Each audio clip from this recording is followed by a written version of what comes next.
할렐루야. 오늘도 예배 나오신 믿음의 성도님들 주님의 이름으로 환영하고 축복합니다. 예배를 통해서 하나님의 큰 영광 받으실 줄로 믿습니다. 조금 전에 읽었던 하나님 말씀 사도행전 16장 1절에서 5절의 말씀 가지고 저는 칭찬받는 디모데라는 말씀을 전하려고 합니다. 여러분이 여쭙겠습니다. 사랑받는 것이 쉽습니까? 사랑하는 것이 쉽습니까? 아니면 대접받는 것이 좋습니까? 대접하는 것이 좋습니까? 혹은 칭찬받는 것이 좋습니까? 칭찬하는 것이 좋습니까? 물론 사람들마다 약간의 차이는 있을 수 있습니다. 그러나 성숙한 사람은 사랑받는 것보다는 사랑하는 것이 좋고요. 대접받는 것보다는 대접하는 것이 좋고 칭찬받는 것보다는 칭찬하는 것이 더 좋을 겁니다. 그리고 받는 것보다는 하는 것이 훨씬 더 쉽습니다. 사랑받는 것보다는 사랑하는 것이 쉽고요. 대접받는 것보다는 대접하는 것이 쉽고 칭찬받는 것보다는 칭찬하는 것이 쉽다는 말입니다. 그리고 또 마음도 훨씬 더 편합니다. 저는 오늘 칭찬에 대하여 말씀드리고자 합니다. 아마도 세상에 칭찬을 싫어하는 사람은 없습니다. 오죽하면 칭찬은 고래도 춤을 춘다는 책이 있잖아요. 지금 우리에게 칭찬이 가장 필요할 때가 아닌가 싶습니다. 모두들 힘들고 지쳐 있습니다. 근데 지금 우리 사회가 칭찬에 너무 인색한 것은 아닌지 모릅니다. 남의 허물을 들추고 헐뜯는 것은 잘합니다. 그러나 칭찬에 둔감합니다. 하지만 칭찬은 할수록 좋고요. 들을수록 좋습니다.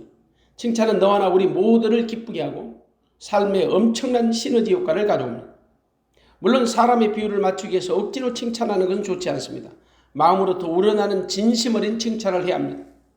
분명한 것은 세상에 칭찬거리가 없는 사람은 하나도 없습니다. 누구에게나 칭찬받을 만한 요소가 있다는 말입니다. 그러면 왜 우리는 칭찬에 인색하는 걸까? 칭찬도 여러분 해본 사람이 잘합니다. 받아본 사람이 잘해요.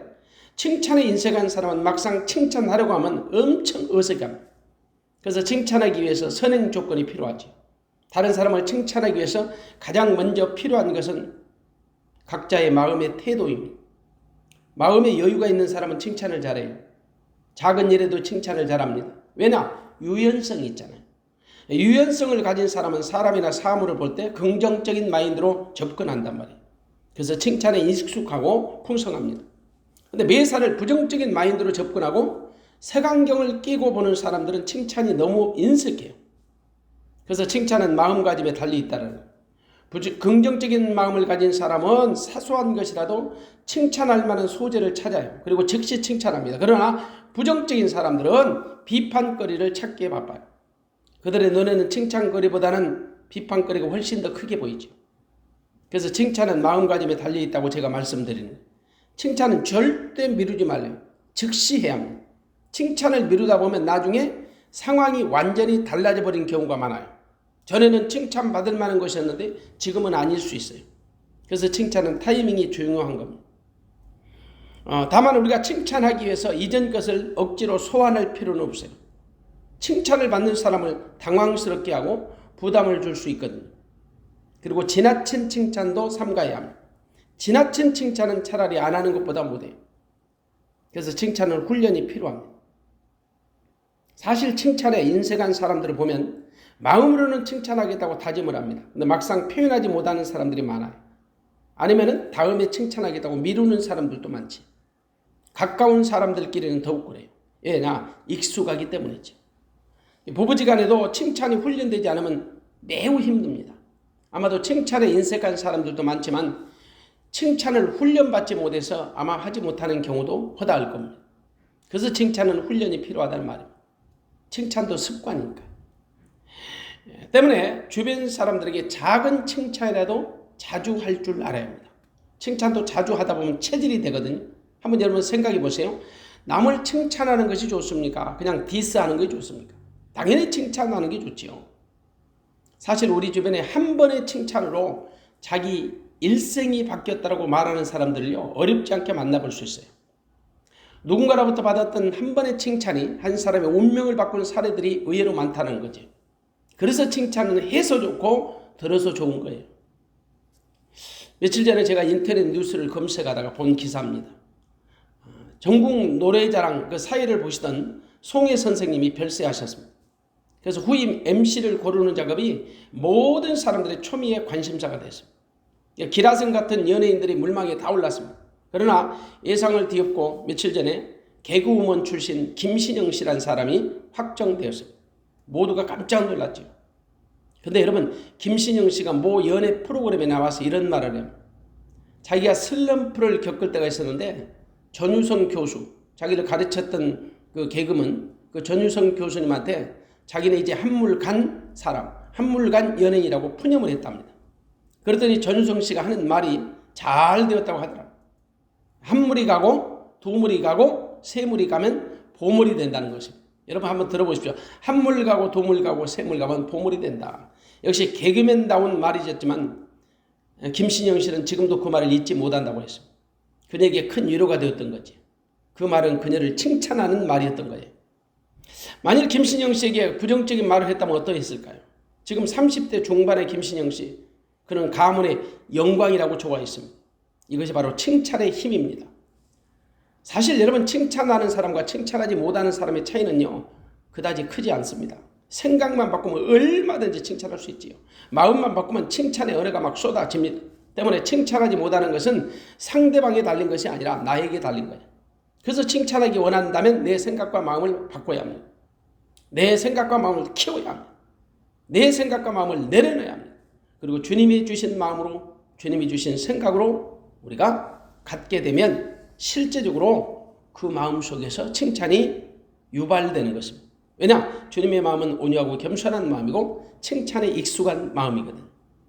근데 우리가 칭찬받는 것도 중요하지만 누구로부터 칭찬받는 것이 더 중요하죠. 칭찬도 받을 사람에게 받아야 하거든요. 성도는 가장 먼저 하나님의 칭찬을 받아야 합니다.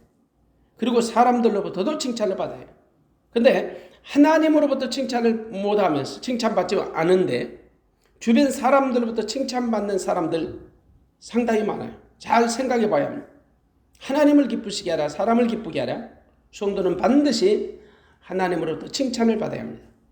하나님으로부터 받는 칭찬은 교회로부터 받는 칭찬이지요. 혹은 목회자로부터, 성도들로부터 받는 칭찬이에요. 이런 칭찬은 받으면 받을수록 좋은 칭찬입니다.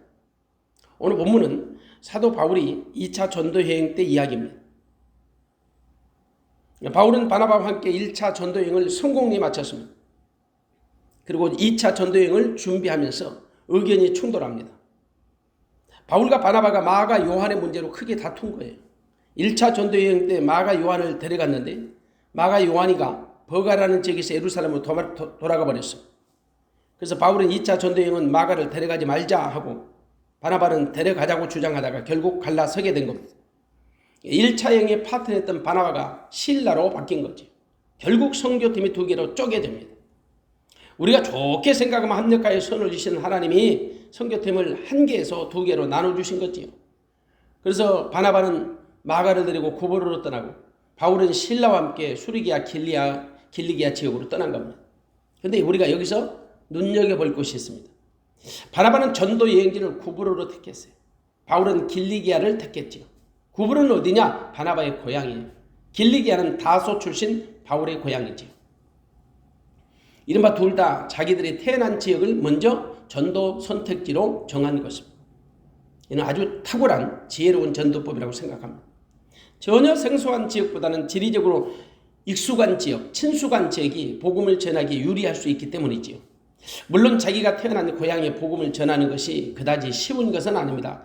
지나친 친근감은 오히려 역작용이 일어나는 경우가 많거든요.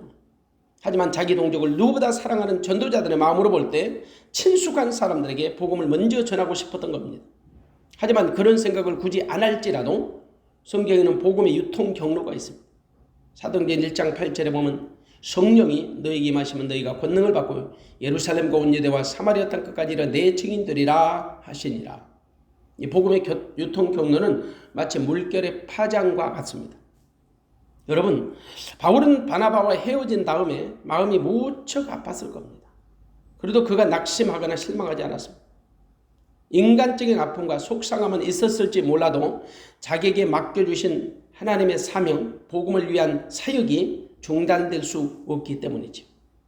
그런 바울의 마음을 누구보다 잘 아시는 하나님이 마치 바울을 위로하는 듯이 디모데라는 일꾼을 붙여주세요. 디모데는 바울이 아들같이 여기는 제자고 동역자입니다. 디모데는 형제들에게 칭찬을 받는 자, 우리는 디모데에 관한 정보를 성경에서 얼마든지 얻을 수 있습니다. 그 중에서 가장 정확한 정보는 디모데 후서에 있지요. 디모데는 더베와 루스드라에 살던 사람입니다. 그의 모체는 유대인이고 부체는 헬라인입니다. 엄마는 유대인, 아빠는 헬라인이죠. 물론 바울이 그에게 복음을 전하고 할례를 주었습니다. 유대인들과의 교제를 위해서 디모데에게 할례를 준 거예요. 할례는 유대인들에게서 구원의 1순위와 같은 것이었습니다. 물론 바울이 주장하는 믿음으로 구원을 받는다는 것과는 전혀 다른 거죠.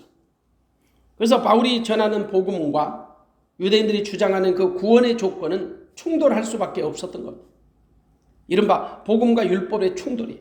믿음과 행함의 충돌이에요. 결론적으로 말씀드리면 구원을 받을 수 있느냐 받을 수 없느냐의 문제인 거지.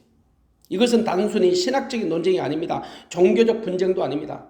영원히 죽느냐 사느냐의 가장 중대한 문제였던 거지. 영생이 달린 문제잖아요.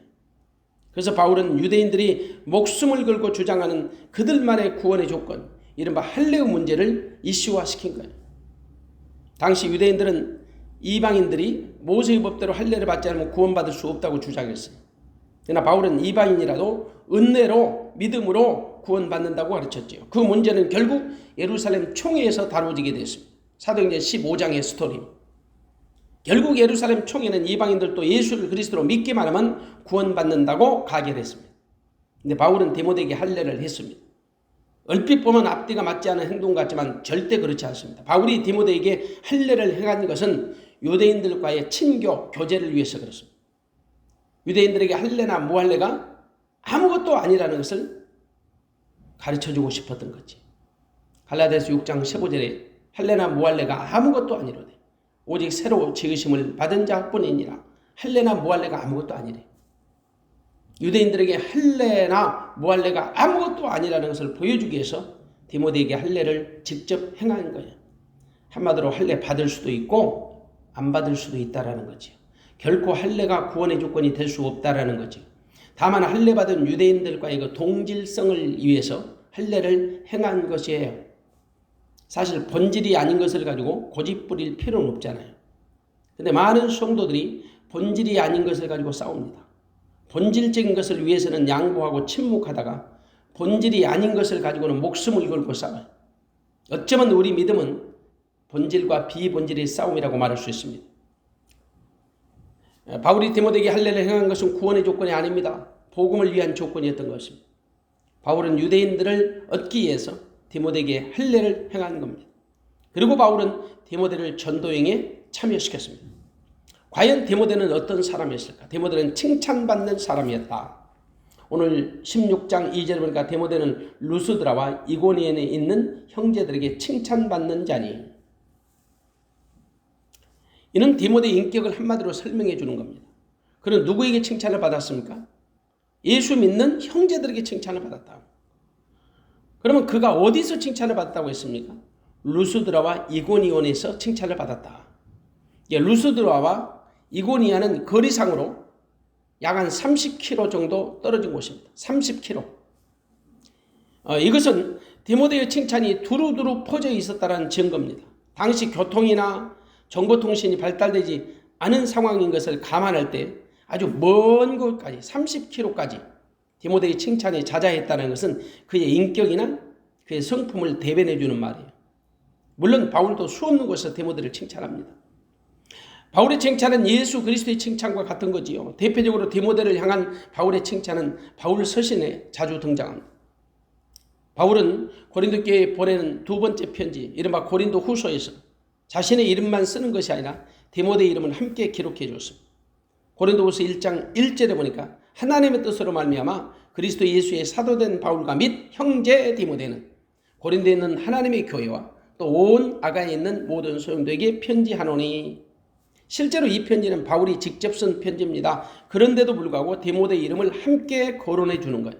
그만큼 디모데를 신임하고 사랑했다는 증거죠. 고린도 후서만이 아니에요. 빌립보서, 또 골로새서, 데살로니가 전후서, 빌레몬서. 바울은 편지의 서두에 항상 디모데의 이름을 항상 함께 사용하는 것을 보게 됩니다. 이것은 바울이 그만큼 디모데를 사랑하고 있었다는 증거지요. 디모데는 바울에게 있어서 칭찬받는 인물이었던 거지요. 그러면 디모데가 이렇게 그리스도인 형제들로부터 칭찬받은 이유가 무엇이었을까? 디모데는 신실한 믿음의 소유자였기 때문입니다. 신실한 믿음. 바울이 디모데에게 개인적으로 보낸 편지 디모데후서 1장 5절을 보면 디모데후서 1장 5절을 보면 그 디모데의 신실한 믿음을 하나님께 감사하고 칭찬해요. 이는 내 속에 거짓 없는 믿음을 생각합니다. 이는 네 속에 거짓이 없는 믿음을 생각합니다. 여러분, 성도의 칭찬은 믿음에 달린 겁니다. 제 아무리 좋은 일을 많이 하고 다니고 좋은 소문이 자자해도 믿음으로 하지 않으면 그의 칭찬은 헛된 거예요. 로마서 14장 23절 말씀, 믿음으로 쫓아하지 아니하는 모든 것은 죄니라. 믿음으로 쫓아하지 아니하는 모든 건 죄다. 믿음으로 하지 않는 것은 죄다. 한마디로 성도의 칭찬은 그 각 사람의 믿음에 달려 있다라는 말이에요. 디모데의 믿음은 어떤 믿음이었어요? 거짓 없는 믿음. 거짓 없는 믿음이라는 것은 신실한 믿음, 변함없는 믿음이라는 거예요. 한결같은 믿음이었다. 세월이 변해도 변치 않는 믿음. 바울은 디모데의 이런 믿음이 외할머니와 어머니에게로부터 전수받았다고 전합니다. 디모데 후서 1장 5절에 보면 이 믿음은 먼저 내 외조모, 내 외할머니 로이스와 네 어머니 유니게 속에 있더니 내 속에도 있는 줄을 확신하노라. 디모데 믿음은 외할머니와 어머니로부터 받은 거예요. 그래서 믿음의 유전이 중요하지요. 디모데는 어려서부터 믿음의 가정에서 성경을 배우고 자랐던 겁니다. 하나님 말씀에 뿌리를 든 믿음은 어떤 환경에서도 흔들리지 않고 변하지 않습니다. 디모데의 믿음은 말씀에 기반을 둔 믿음이었던 거지. 그러나 말씀이 없는 믿음은 즉흥적이고 매우 감정적이에요. 충동적이어서 상황에 따라 수시로 바뀌지요. 사실 목회자는 그런 사람들을 지도하기가 제일 힘듭니다. 아무리 큰 소리를 쳐도 하나님 말씀에 기반을 두지 않는 믿음은 불안정하는 거죠. 금방 덮여지고 금방 식어지는 냄비형 믿음이거든. 하지만 디모데는 어려서부터 성경을 배웠습니다. 그래서 거짓 없는 믿음을 가지고 있었지. 그는 어떤 환경, 어떤 상황 속에서도 굴하지 않는 변함없는 믿음을 가졌던 거지. 바울이 디모데를 사랑하고 신뢰했던 겁니다. 그래서 디모데후서는 바울이 노년의 죽음을 앞두고 감옥에서 쓴 편지입니다. 그런데 디모데후서 4장에 보면 바울의 외로움이 배어있는 것을 우리가 보게 됩니다. 너는 어서 속히 내게로 오라. 디모데에게 데마는 세상을 사랑하여 나를 버리고 데살로니가로 갔고 그리스게는 갈라디아로 디도는 달마디아로 갔고 누가만 나와 함께 있느니라. 네가 올 때 마가를 데리고 오라. 저가 나의 일에 유익하니라. 바울은 디모데에게 편지하면서 자기 곁을 떠난 사람들의 이름을 거론하고 있습니다. 한때는 모두 바울과 함께 일했던 사람들이지요. 그러나 바울이 감옥에 갇히고 세월이 흘러 그의 곁을 떠나고 말았습니다. 그런 와중에도 바울은 디모데가 그리웠던 거지. 그는 처음부터 지금까지 거짓 없는 믿음으로 바울 곁을 지켰던 인물이었습니다. 변함없는 믿음, 신실한 믿음, 이것이 바로 디모데가 칭찬받는 결정적 이유가 된 거지. 여러분, 칭찬받기 원하십니까? 신실한 믿음을 가지십시오. 그러면 하나님의 칭찬은 도말할 것 없고 주변 사람들의 칭찬도 멈추지 않습니다. 뭐니 해도 거짓 없는 믿음을 가져야 하나님과 사람 앞에 칭찬을 받습니다. 그리고 여러분, 칭찬을 받으려면 착한 양심을 가져야. 믿음과 양심은 다릅니다. 그러나 양심은 믿음을 담는 그릇이지요. 그래서 거짓 없는 믿음을 담으면 착한 양심이 됩니다. 그러나 거짓된 믿음을 가지면 그 사람의 양심도 더러워집니다. 거짓 없는 믿음을 가진 자라면 착한 양심을 가진 자입니다. 그럴 수밖에 없습니다. 진실한 믿음을 우리 양심에 담으면 착한 양심이 되거든요. 믿음이 양심을 변화시킨다는 거죠. 믿음이 사람의 양심을 정화시키는 거죠. 그래서 바울은 디모데를 향해 믿음과 착한 양심을 가지라고 당부합니다. 디모데전서 1장 19절에 보면 믿음과 착한 양심을 가지라. 그러면서 믿음을 파산하고 양심을 버린 사람들을 고발하죠. 그런데 디모데는 착한 양심을 가진 자였습니다. 그래서 디모데는 바울의 말을 적극적으로 신뢰하고 순종한 거죠. 얼마든지 디모데도 자기 주장을 할 수 있어요. 자기 색깔을 낼 수 있다고. 왜냐하면 사람마다 삶의 방식, 패턴이 다르잖아요. 그런데 디모데는 바울에게 일체 순종했어요. 디모데가 바울보다 부족해서 그랬을까요? 아닙니다, 여러분. 그가 착한 양심을 소유했기 때문입니다. 믿음 안에서도 보면 양심이 착한 사람이 있고 그러지 못한 사람이 분명히 있습니다. 그런데 디모데는 착한 양심의 소유자였습니다. 그는 자기를 드러내지 않고 오직 예수만 드러냈지요. 바로 이것이 바울과 주변 사람들로부터 칭찬을 받을 수 있는 비결이었던 겁니다. 사실 오늘날로 말하면 디모데의 가정은 다문화 가정입니다. 그는 혼혈인이죠. 어머니는 유태인, 아버지는 헬라 사람이거든요. 그래서 바울과 삶의 방식이나 배경이 다를 수밖에 없는 거예요. 왜냐하면 디모데는 유대식 환경과 헬라식 환경을 모두 다 경험하고 자랐을 거잖아요. 그런데 디모데는 자기 색깔을 드러내지 않아요. 우리가 여러분 주의 일을 하다 보면 사람들마다 각자 생각과 관점이 달라서요. 삐걱대는 소리가 만만치 않습니다. 솔직히 기독교인들의 독선적 고집은요. 아무도 못 꺾어요. 무엇보다도 지도자들의 그 똥고집은 만만치 않습니다. 여러분. 그런데 디모데는 그런 게 없어요. 오늘 본문 3절에 보면 디모데는 바울과 함께 전도여행을 떠나기 전에 할례를 받았습니다. 할례는 유대인들의 전유물이에요. 그런데 디모데에게 할례를 준 거예요. 얼핏 보면 일관성이 없다고 말할 수 있지요. 왜냐하면 바울은 예루살렘에서요. 디도에게 억지로 할례 받지 못하도록 강요한 적이 있어요. 갈라디아서 2장 3절에 보면. 그런데 디모데에게 할례를 받으라고 합니다. 물론 차이가 있다면 디도는 양친이 모두가 다 이방인이에요. 완전한 이방인이지요. 그런데 디모데는 아버지만 이방인이었어요. 그럼에도 불구하고 디모데에게 할례를 행한 것은 유대인들로부터 비난받지 말고 당당한 복음 전도자로 서라는 겁니다. 사실 바울의 신앙으로 볼 때 할례나 무할례가 중요한 건 아니잖아요. 그리고 디모데는 아버지가 헬라인이고 어머니가 유대인이기 때문에 굳이 할례를 받지 않아도 됩니다. 하지만 바울이 유대인들에게 복음을 전할 때 트집을 잡히지 않게 해서 디모데에게 할례를 받으라고 한 거예요. 그자 디모데는 아무 말 없이 할례를 받았어요. 얼마든지 디모데는 굳이 내가 왜 할례를 받느냐고 거부할 수 있잖아요. 복음 안에서 왜 그런 범패스러운 일을 해야 되느냐고 반문할 수 있거든요. 얼마든지 자기 주장을 밝힐 수 있다는 말이에요. 그런데 디모데는 바울에게 아무 말 없이 순종했습니다. 한마디로 교회의 질서를 위해서 자기 것을 내려놓은 거지요. 복음의 영광을 위해서 자기 것을 포기한 거예요. 이것이 믿음의 도리입니다. 믿는 자 자세입니다. 자기 주장이 강한 사람은 건강한 믿음이 아니에요. 진짜 믿음은 그리스도의 영광과 교회의 덕을 위해서 자기 것을 내려놓고 포기할 수 있는 자. 디모데는 복음을 위해서 자기를 주장하지 않았습니다. 내려놓았습니다. 바로 이런 점이 디모데가 칭찬을 받을 수밖에 없는 인물이었던 겁니다. 빌립보서 2장 19절에서 22절에 바울은 이렇게 말합니다. 빌립보서 2장 19절에서 22절입니다. 내가 디모데를 속히 너에게 보내기를 주 안에서 바라면 너희의 사정을 알므로 안위를 받으려 함이니 이는 뜻을 같이하여 너희 사정을 진실이 생각할 자가 이밖에 내게 없음이라. 저희가 다 자기 일을 구하고 그리스도 예수의 일을 구하지 아니하되 디모데의 연단을 너희가 안 하니 자식이 아비에게 함같이 나와 함께 복음을 위하여 수고하였느니라. 한마디로 디모데를 빌립보 교회에 보내는 이유에 대해서 다른 사람은 다 자기 일을 구하고 그리스도 예수의 일을 구하지 아니한다는 단서를 붙입니다. 다른 사람을 보내면 자기 색깔을 내기 때문에 바울의 뜻이 전달되지 않는다는 겁니다.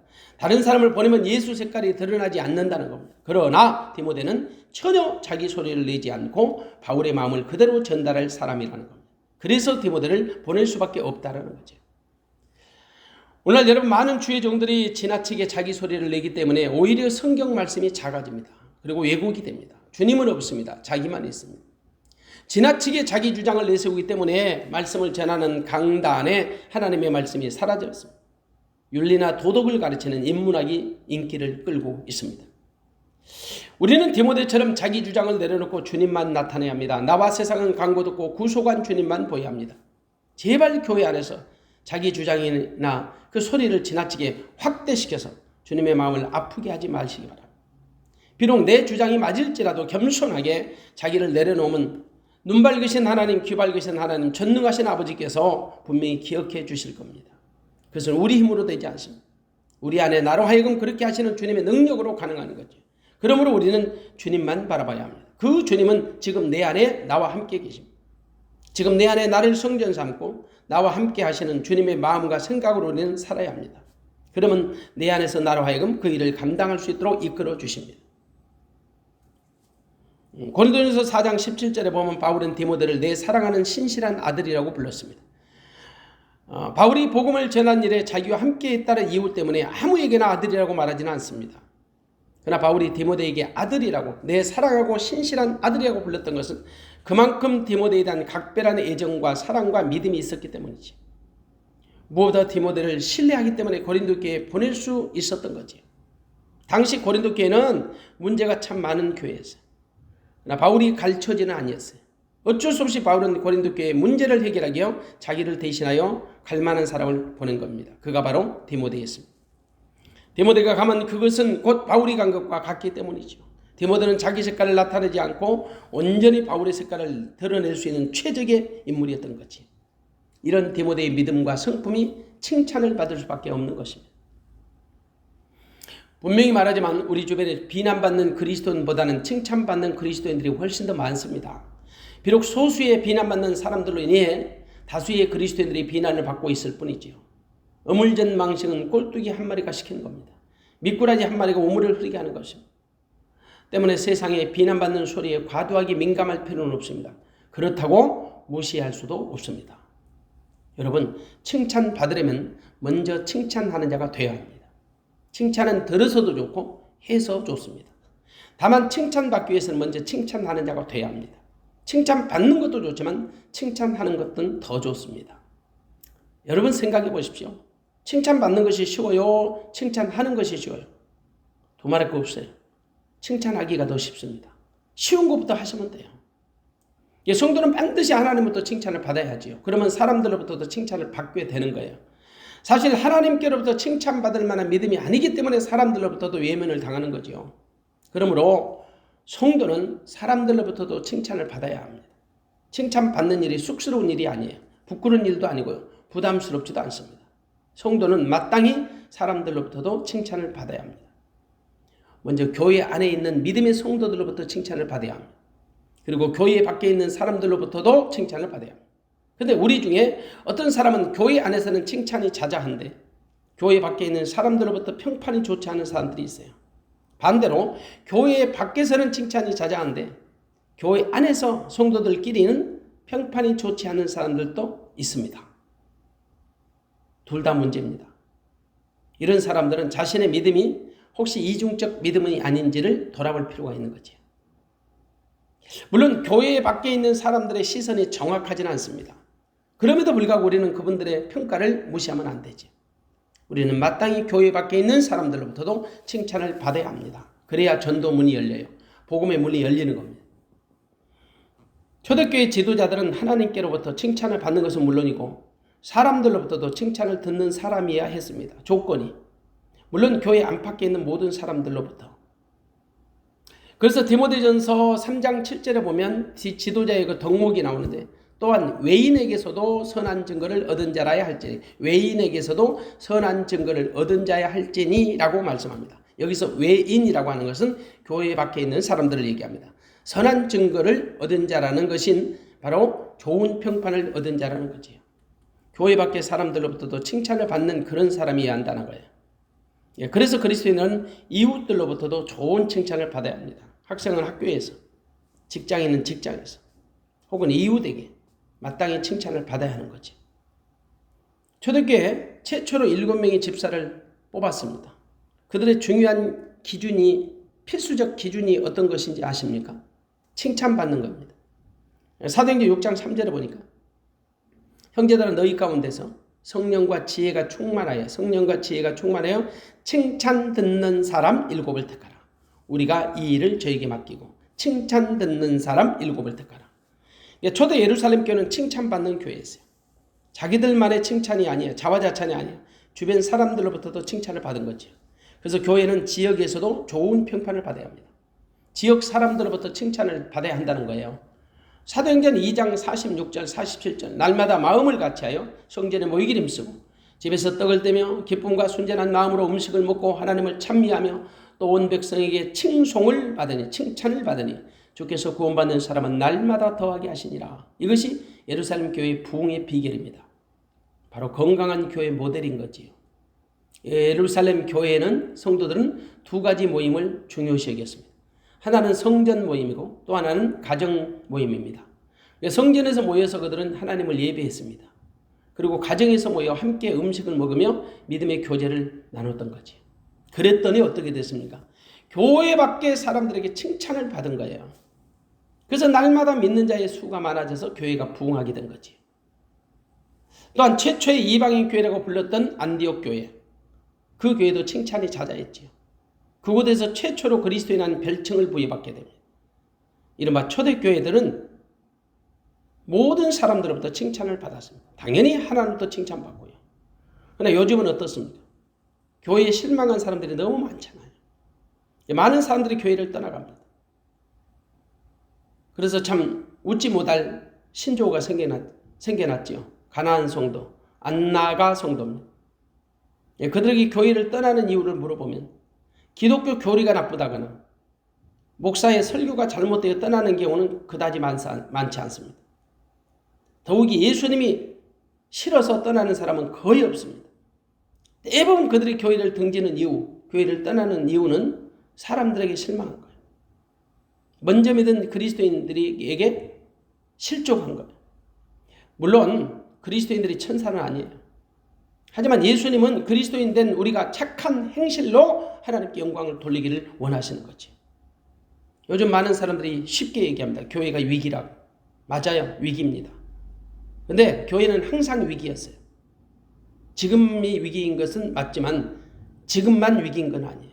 그러니까 지금의 위기가 훨씬 심각한 위기지요. 그런데 교회의 위기는 재정적 위기가 아니에요. 헌금이 줄어서 교회가 살림살이하는 그런 위기가 아니라고. 성도가 줄어서 그 위기도 아니에요. 물론 성도 수가 주는 것도 위기는 위기지만 근본적 위기는 아니라는 거죠. 그러면 교회의 근본적 위기, 본질적 위기가 뭘까요? 거룩함이 없는 거예요. 거룩함이 상실된 거예요. 교회가 교회다움을 잃어버린 거죠. 성도가 성도다움을 잃어버린 거예요. 이게 위기예요. 그러니까 교회가 교회답지 못하고 성도가 성도답지 못하는 것이 가장 큰 위기라는 거예요. 영적 위기인 거죠. 교회가 세상을 걱정해야 하는데 오늘날은 세상이 교회를 걱정해주는 시대가 되어버렸어요. 왜냐? 교회가 빛을 잃었어요. 성도가 짠맛을 잃어버린 소금이 되어버렸어요. 다시 말해서 교회가 덕이 안 돼요. 성도가 본이 안 돼요. 교회가 덕을 세우지 못하고 성도가 본이 되지 못하기 때문이에요. 그럼 우리가 이제 어떻게 해야 할까요? 어떻게 해야 우리가 회복할 수 있냐는 거예요. 오늘 말씀의 주제처럼 칭찬받으면 되지요. 먼저 하나님으로부터 칭찬을 받아요. 그리고 이웃으로부터 칭찬받아요. 그리고 너와 나 우리 모두로부터 칭찬을 받으면 돼요.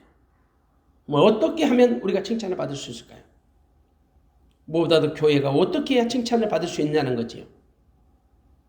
그것은 교회의 어떤 좋은 프로그램, 화려한 시설에 있는 것이 아니에요. 교회의 어떤 사회적인 봉사, 복지시설에 참여하는 것도 아니에요. 교회의 본질, 성도의 본질을 회복하는 것이 가장 최우선입니다. 교회의 본질과 성도의 본질이 뭘까요?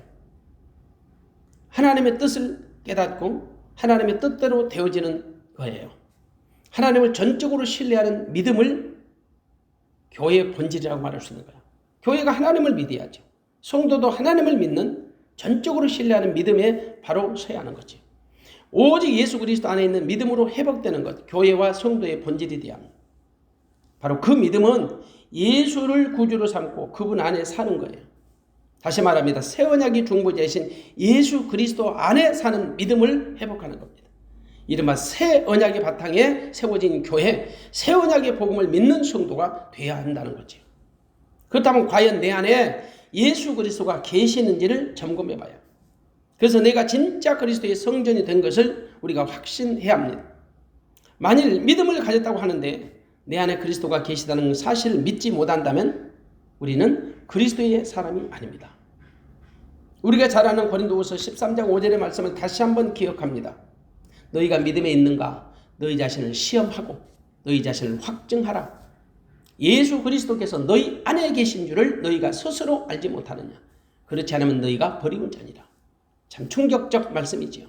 내 안에 예수님이 계시다는 사실을 믿음으로 영접하지 아니하면, 내 안에 믿음을 가지고 확신치 아니하면 우리는 어쩌면 하나님과 전혀 상관없는 하나님부터 버림받은 사람일 수 있다라는 거지요. 감히 사람이 단정할 수는 없지만 우리 이 말씀을 근거로 해볼 때 분명히 내 안에 그리스도가 나와 함께 사신다는 성전된 믿음의 확고한 그런 신념 혹은 신앙을 가질 때에 우리 믿음은 그리스도 예수 안에서 풍성하게 그분을 누리며 살아갈 수 있다는 말이에요.